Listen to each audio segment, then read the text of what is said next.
نحمد ونصلی علی رسولہ کریم اما بعد فاعوذ باللہ من الشیطان الرجیم الاخلاء یومئذ بعضهم لبعض عدو الا المتقین صدق اللہ العظیم۔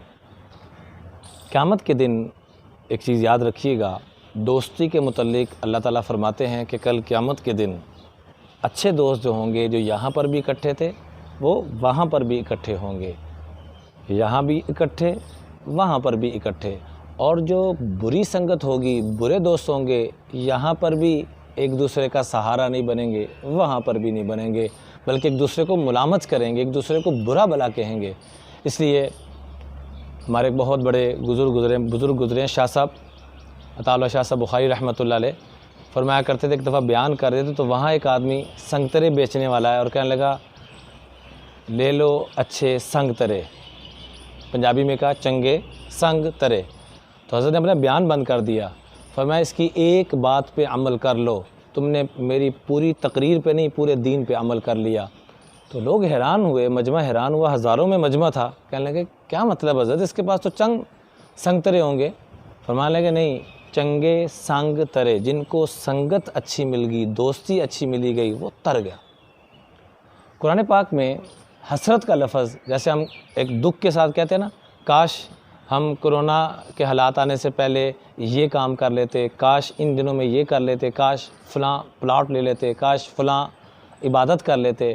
تو قیامت میں قرآن پاک میں کل قیامت کے دن انسان جب جائے گا تو مختلف حسرتوں کے الفاظ قرآن نے استعمال کیے ہیں مختلف جگہ پر، تقریباً 9 جگہ پر حسرت کا لفظ ہے، یا ویلتا لیتنی، یا لیتنی قدمت لحیاتی، یا لیتنی کنت ترابا، یا لیتنی لم اشرک بربی احدا۔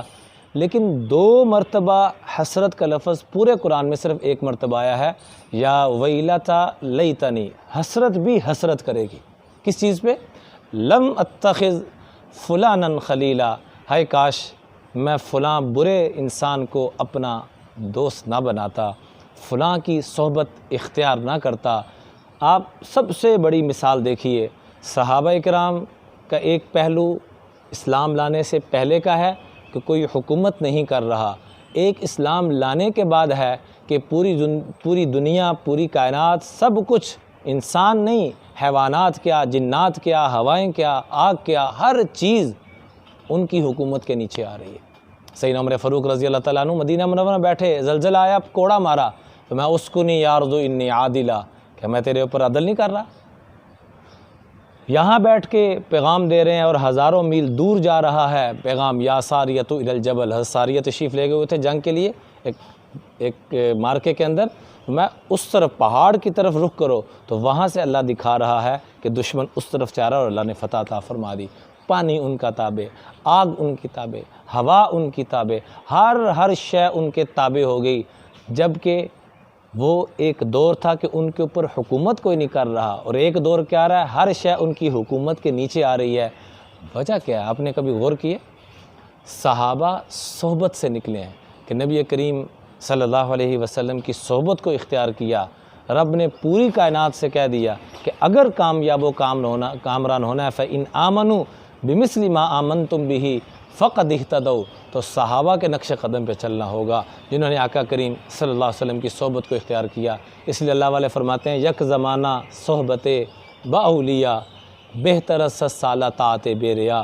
آدمی 100 سال صحیح معنی میں عبادت کرتا رہے، اس کا کم اجر و ثواب ہے، اور دوسری طرف ایک لمحہ، کچھ دیر صحیح معنی میں جو اللہ والے ہیں، صحیح معنی میں جو اللہ والے ہیں ان کے قدموں میں گزار دے تو وہ اس سے کروڑوں گنا بہتر ہو جاتا ہے معاملہ۔ صحیح اللہ والے ہیں کون سے؟ دوستی کے لائق ہے کون؟ 3 خوبیاں جس کے اندر ہوں وہ دوستی کے لائق ہے۔ نمبر 1، من ذکرکم اللہ رؤیتہ، جس کو دیکھ کے اللہ کی یاد تازہ ہو جائے، جس کے پاس بیٹھ کر علم میں اضافہ ہو، جو خود بھی با عمل ہو۔ یہ 3 خوبیاں جس میں ہیں اس کے ساتھ دوستی لگائیں، باقی دوستوں کو بھی ان دوستوں کی طرف منتقل کریں، ورنہ یہ قاعدہ ذہن میں رکھیے گا، صحبت صالح ترا صالح کند، صحبت طالح ترا طالح کند۔ اچھوں کی صحبت تجھے اچھا بنا دے گی، بروں کی صحبت تجھے برا بنا دے گی۔